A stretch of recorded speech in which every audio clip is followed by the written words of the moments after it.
नरकंकाल तक ने बहुत बढ़िया काव्य पाठ किया। क्या बात है। और इस बिटिया के लिए तो एक बार पुनः तालियां आपकी आनी चाहिए।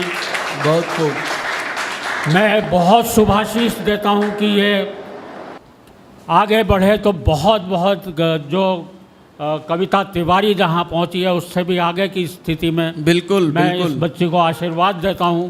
उन्नति भारद्वाज के लिए पुनः तालियां बजाएं। बहुत सारी वीर रस की कविताएं हो गई, बहुत जोश भरा माहौल है। इन्होंने तो बहुत अच्छा पढ़ा है सभी ने, वरना कभी कभी वीर रस का ऐसा कवि आ जाता है, इतनी जोर से चीखता है लोग घबरा के ताली बजा जाते हैं।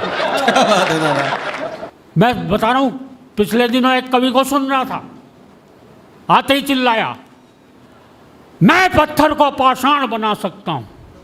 आहा।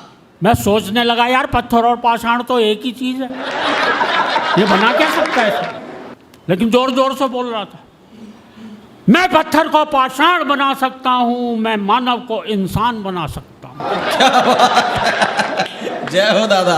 मैं मरघट को शमशान बना सकता हूँ, मैं ईश्वर को भगवान बना सकता हूँ। जिंदाबाद। अच्छा, ऐसे ही ताली बज गई जैसा आपने बजाई। कविता में कोई बात नहीं भाई साहब। एक और कवि को सुन रहा था, पहली लाइन दूसरी लाइन से मेल नहीं खा रही थी, आते ही चिल्लाया, खाली खाली डीजल टंकी तेल चाहिए। आहा। मैंने कहा यार ये कौन सी वीर रस की पंक्ति जिसमें से तेल की जरूरत पड़गी। मैंने दूसरी पंक्ति सुनी, बहुत देर तक हंसा।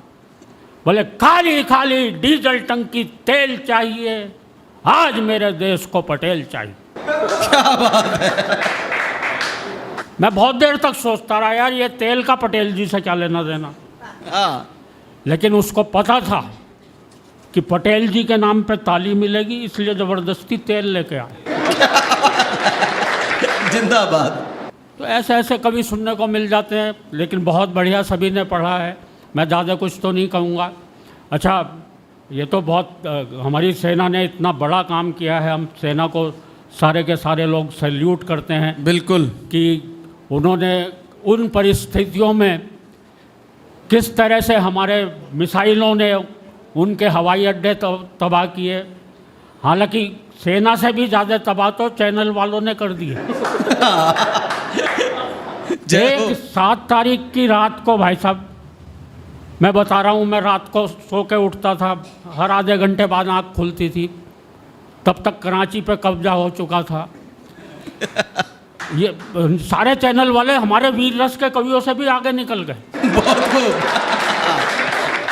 अब मैं तो सोच रहा सुबह तक तो पाकिस्तान क्या, ये जो अधिकृत कश्मीर है वो तो भारत में मिल ही जाएगा। मैं तो खुशी खुशी सो गया, सुबह उठ के देखा तो वही की वही खबर है।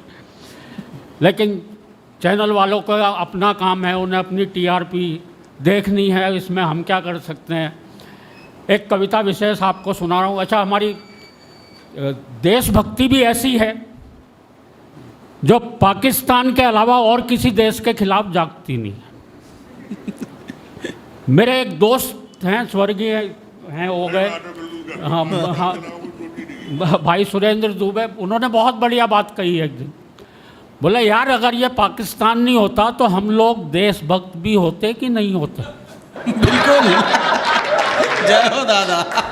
ताली वाली बजा के ऊर्जा पैदा करो सदन में। वाह वाह दादा। हालांकि एक दोस्त, दूसरे दोस्त ने उससे भी बड़ी बात कह दी। बोले अगर हम वाकई में सच्चे देशभक्त होते तो आज ये पाकिस्तान नहीं होता।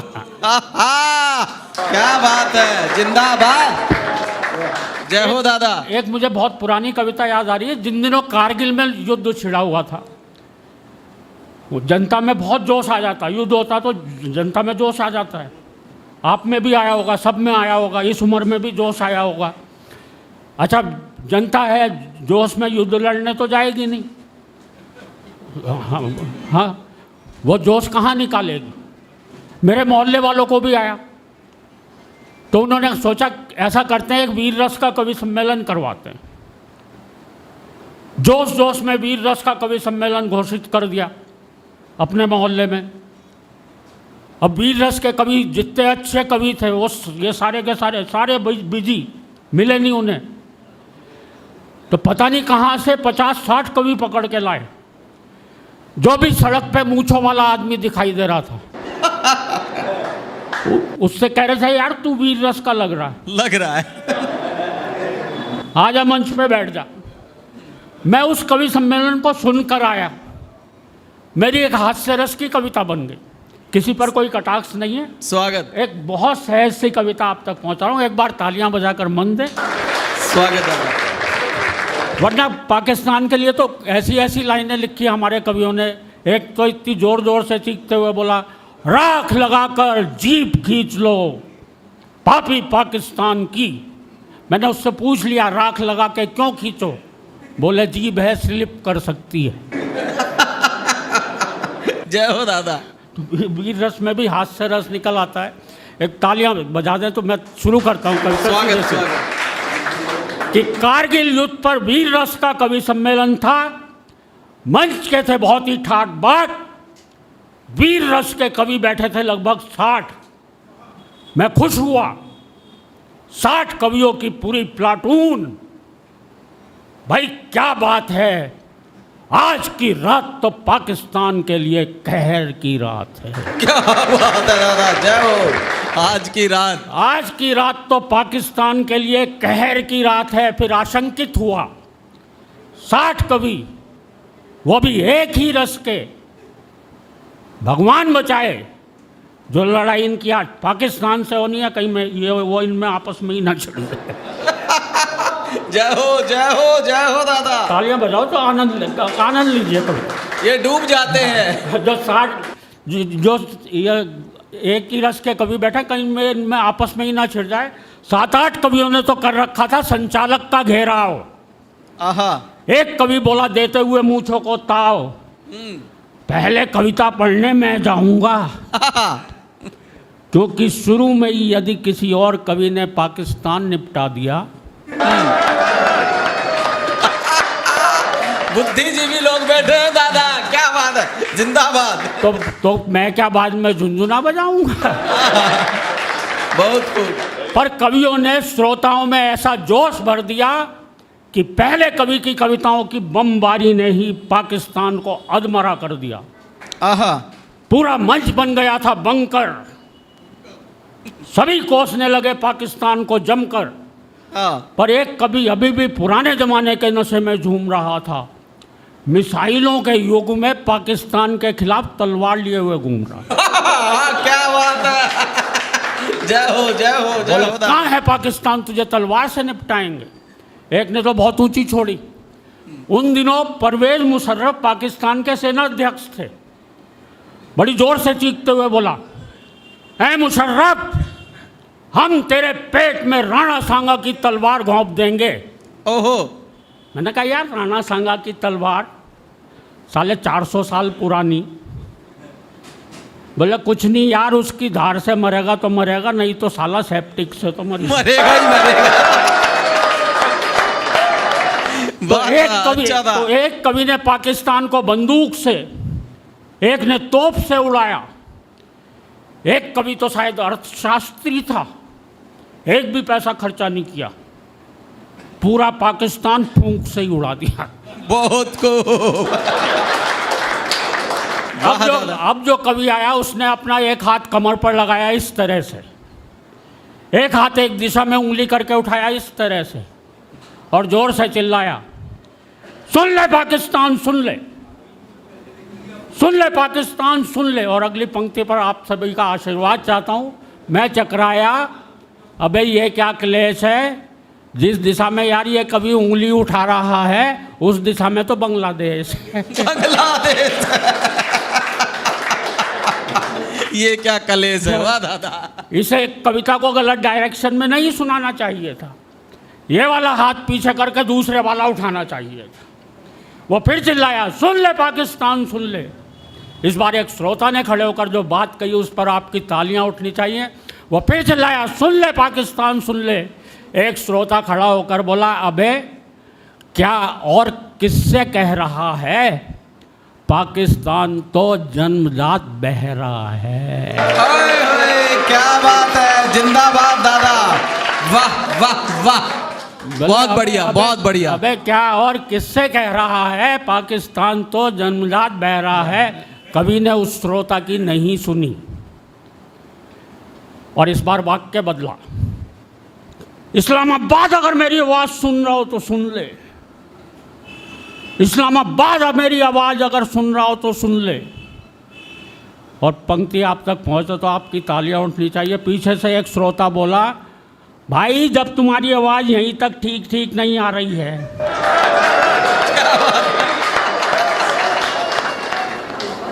तालियां बजाओ तो मन से बजाओ जाए। बोले भाई जब तुम्हारी आवाज यहीं तक ठीक ठीक नहीं आ रही है तो इस्लामाबाद तक कैसे जाएगी? वीर रस का अब जो कवि आया भाई साहब होगा करीब 15 किलो का। नहीं हंसने की बात नहीं बहन जी, इतना तो तब बता रहा हूँ जब भयंकर सर्दियों का मौसम था। बहुत खूब, जय हो दादा। नरकंकाल को तो मोटा मोटा कह के चिढ़ा रहा था। अच्छा इतना पतला दुबला कवि, तो श्रोताओं में से एक बोला, भाई कौन खड़ा है, दिखाई नहीं पड़ रहा है कौन। इतना पतला दुबला कवि जब कविता पढ़ने आया तो श्रोताओं में से एक बोला, भाई कौन खड़ा है, दिखाई नहीं पड़ रहा है, मुझे तो लगता है माइक खुद ही कविता पढ़ रहा है। वाह, बहुत खूब, वाह दादा, बहुत बारीक था, जिंदाबाद। उसकी बगल वाला श्रोता बोला, लगता है तू भी गच्चा खा गया है, अबे कवि तो खड़ा हुआ है लेकिन माइक के डंडे की ओट में आ गया। अद्भुत। ये दिखने में कैसा लगता जरा पता लगाओ। उसके बगल वाला श्रोता बोला, किसी के घर पड़ी हो तो बंदूक उठा लाओ। अच्छा एक श्रोता वाकई में वो किसी के घर पड़ी हो तो दूरबीन उठा लाओ, ये लाइन तो मैं सुना चुका हूँ। खैर अचानक वो कवि बड़ी जोर से थरथराया। श्रोताओं में से एक बोला, लगता है मिर्गी का दौरा आया। एक श्रोता बोला, इसे जूता सूंघाओ। दूसरा बोला, गरम गरम दूध पिलवाओ। और मित्रों फिर आपकी तालियां चाहता हूँ। एक श्रोता बोला, इसे गरम गरम दूध पिलवाओ। तीसरा बोला, बे तू किस टेंशन में है, गौर से इसकी जेब देख, इसका मोबाइल फोन वाइब्रेशन में है। वाह वाह वाह वाह वाह, अद्भुत दादा, बहुत बढ़िया, जिंदाबाद। अच्छा वीर रस का अब जो कवि आया वो रामलीला वाले अंदाज में आया। जितना वो अपनी कविता में पाकिस्तान की तरफ बढ़ता जा रहा था उतना ही माइक से पीछे हटता जा रहा। आते ही चिल्लाया, अब की बार युद्ध हुआ तो हम झंडा फहराएंगे सीधे इस्लामाबाद पर। इस तरह से कई कवियों के हाथ हवा में जोर जोर से लहराए और उन्होंने क्रमशः लाहौर, कराची, सियालकोट, सरगोदा, हड़प्पा, गिलगित, मुल्तान तक में झंडे फहराए। बहुत खूब दादा। और आप सबकी तालियां उठनी चाहिए। और 1 घंटे में श्रोताओं में पहला ऐसा जज्बा कर दिया कि मंच से ही 5 कवियों ने पाकिस्तान के 47 शहरों पर कब्जा कर लिया। जैसे टीवी चैनल वालों ने किया। ऐसे कब्जा कर रहे थे जैसे सारे प्रॉपर्टी डीलर बैठे हुए बोले। अब अगले कवि की घबरा रही थी आत्मा, क्योंकि 5 कवि अब तक कर चुके थे पाकिस्तान का खात्मा। फिर वो मेरे पास आया, मुझसे बोला, यार अजनबी क्या करूं, कहाँ जाऊं, इन कवियों ने पाकिस्तान का एक भी शहर नहीं छोड़ा है। अब उसे बाकी शहरों के नाम याद नहीं थे। क्या करूं, कहाँ जाऊं, इन कवियों ने पाकिस्तान का एक भी शहर नहीं छोड़ा है, मैं झंडा कहाँ फहराऊं। बहुत बढ़िया, बहुत बारीक था। मैंने कहा फिर तू ऐसा कर जा, सीधे अफगानिस्तान पे चढ़ जा। वही बचा है। अच्छा उन दिनों की स्थिति देखिए। बोला नहीं यार, वहाँ तो आजकल अमेरिका बम फेंक रहा। मैंने कहा फिर उसका आगे ईरान है, वहाँ तेहरान निकल जा, तेरा क्या जा रहा, वहाँ फहरा दे। वो बोला तेहरान तो क्या, उसके आगे इराक है, वहाँ बगदाद, उसके आगे सीरिया है, वहाँ दमिश्क। एक बार मेरे भौगोलिक ज्ञान पे तालियां बजती हैं। जी जी जी जी। उसके आगे सीरिया है, वहाँ दमिश्क तक मैं झंडा फहरा दूं। पर यार शहर दमिश्क, ऐसे नाम पे श्रोता ताली ही नहीं बजाते, ये है सबसे बड़ा रिस्क। मैंने कहा फिर तू ऐसा कर ले, या तो राइट टर्न लेके चीन की तरफ निकल ले, अद्भुत, या फिर यू टर्न लेके वापस मंच पे आ जा। भाई यहीं से तो तू टेक ऑफ करेगा। कविता समाप्त हो गई, तालियां बजा दीजिए। बहुत बहुत जय श्री राम। बिल्कुल दादा, बिल्कुल बिल्कुल, स्वागत स्वागत। एक बार तालियां बजा दे। बड़े दिनों बाद आप जैसे वरिष्ठ जनों के बीच आने का मौका मिला और पहली बार आपके बीच में आया हूँ मैं। दादा भूत वाली सुना दो। मैं वही कविता सुनाना चाह रहा हूँ। मैंने हास्य व्यंग में तरह तरह के प्रयोग किए हैं। मैं आपको एक, अभी तो ये तो अच्छा हुआ कोरोना की, हालांकि बार बार आहट होती है बार बार आने की, लेकिन अब उतनी घातक स्थिति नहीं है, क्योंकि हमारे वैज्ञानिकों ने दुनिया भर के वैक्सीन हमारे लग चुकी है। हमारी स्थिति अब वो नहीं है कि हम 4 लोग साथ ना बैठ सकें, वरना क्या स्थिति हो गई थी।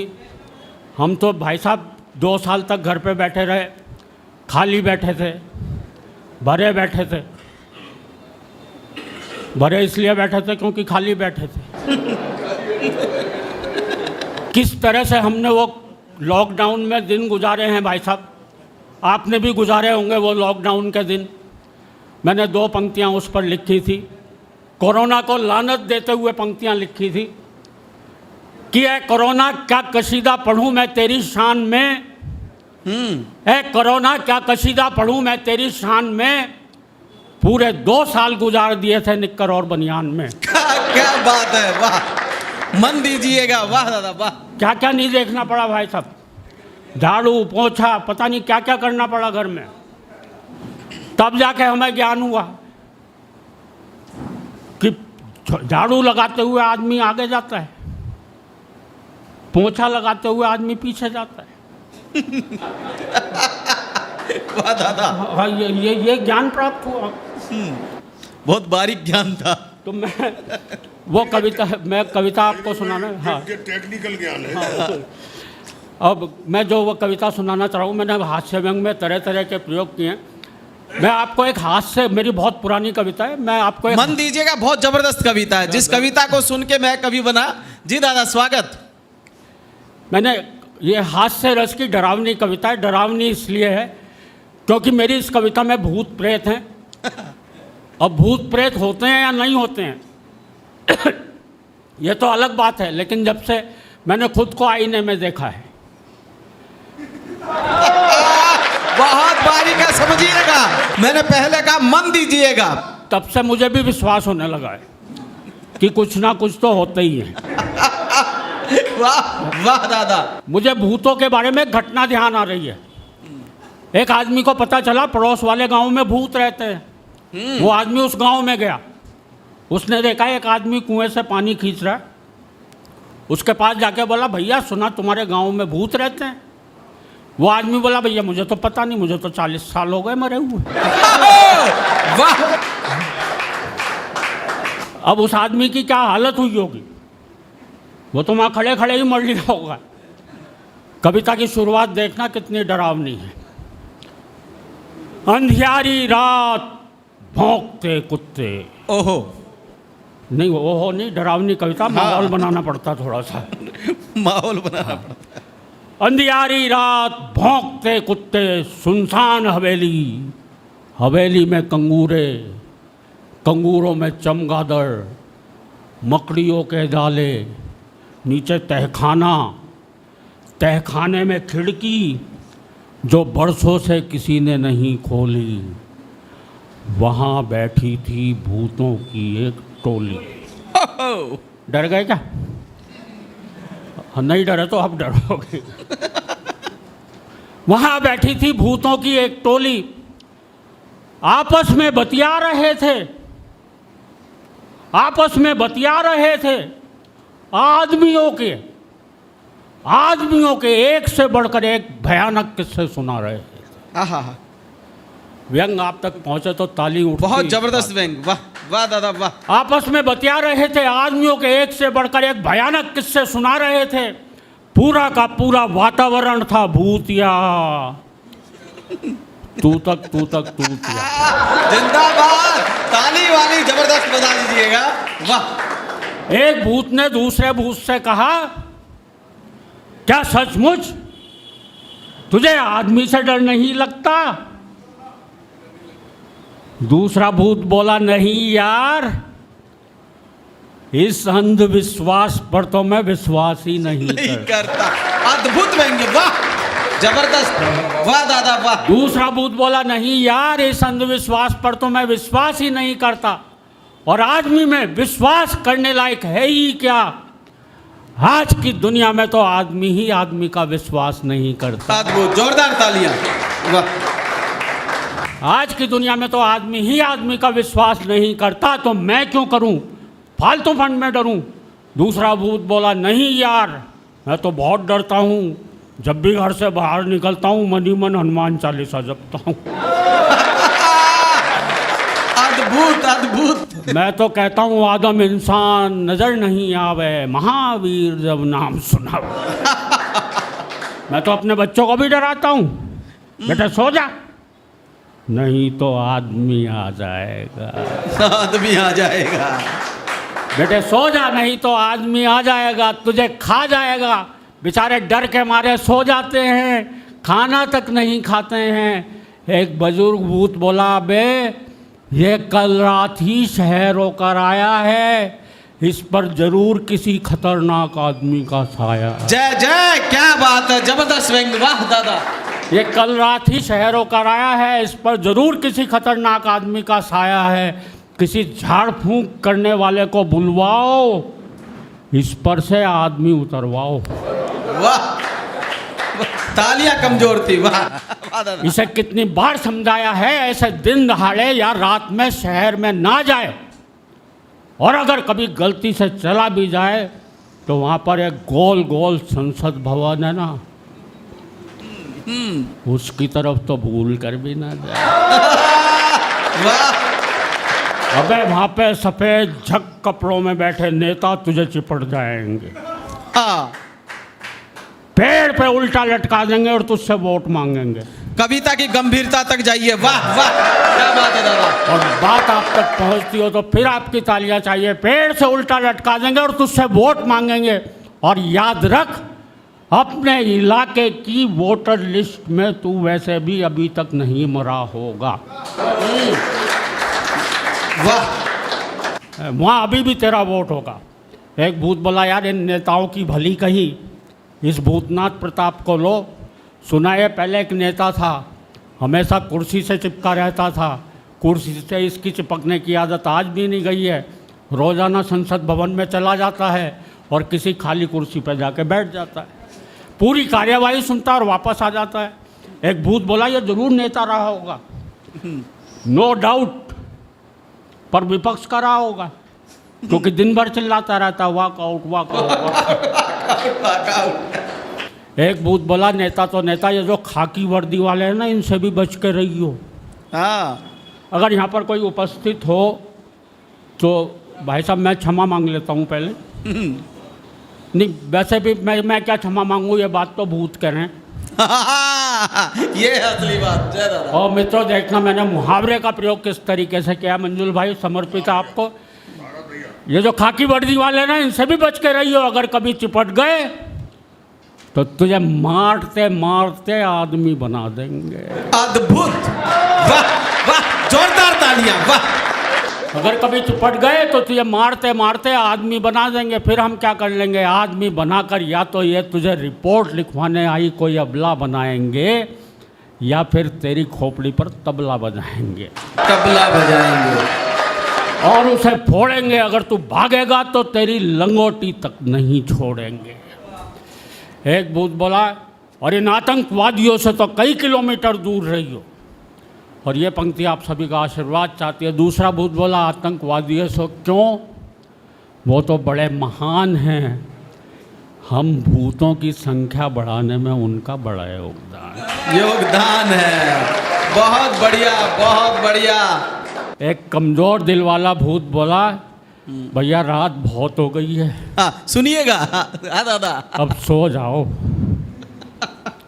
आदमी की बातें कर करके मुझे और मत डराओ। जिंदाबाद, जिंदाबाद। कई बार तो चक्कर खा चुका हूँ, 2 बार तो डर के मारे बाथरूम जा चुका। एक वरिष्ठ भूत बोला, बे डरपोक, जरा उन आदम बस्तियों के बारे में सोच जो भरी पूरी होने के बावजूद वीरान हैं, जहां आबाद शमशान और कब्रिस्तान हैं, जहां आदमी आदमी से बहुत डरता है, रात में तो क्या दिन में भी घर से बाहर नहीं निकलता है। आज का आदमी तो बहुत बहुत भयावना है, वो तो हम सबसे भी ज़्यादा डरावना है। क्या बात है, क्या बात है। बहुत बहुत धन्यवाद, बहुत बहुत प्रणाम, बहुत बहुत आभार आपका, बहुत बहुत शुभकामनाएं आपको, प्रणाम करता हूं।